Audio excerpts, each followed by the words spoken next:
যমরাজ আজকে নরক পরিদর্শনে এসেছেন।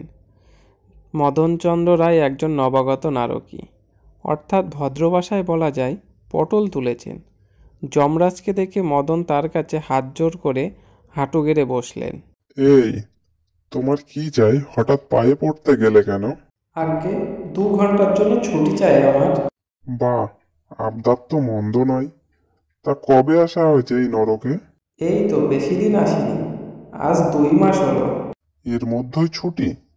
তা ছুটি চাই কেন? ছুটি নিয়ে কি করবে? আগে প্রভু, একবার মর্তলোকে যেতে চাই।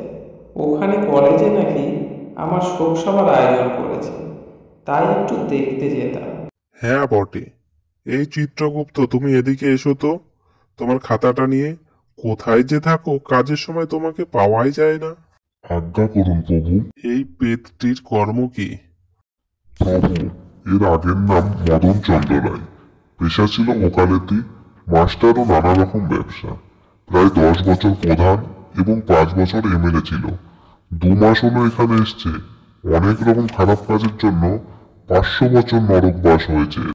এখন নরকের ডি বিভাগে আছে। এখন আচরণ ভালোই। 2 ঘন্টা মতো ছুটি দেওয়া যায়। শোক সভায় ওর বন্ধু বান্ধব আর আত্মীয় স্বজন কি বলে সেটা শোনার আগ্রহ হয়েছে। মদন খবর পেল কি করে আজ ওর শোক সভা হবে? খবরের অভাব কি প্রভু? কত লোক মর্ত থেকে মরছে আর সোজা নরকে চলে আসছে। তাদের থেকেই নিশ্চয়ই খবরটা পেয়েছে। ঠিক আছে, 2 ঘন্টার জন্য মদনকে ছেড়ে দাও।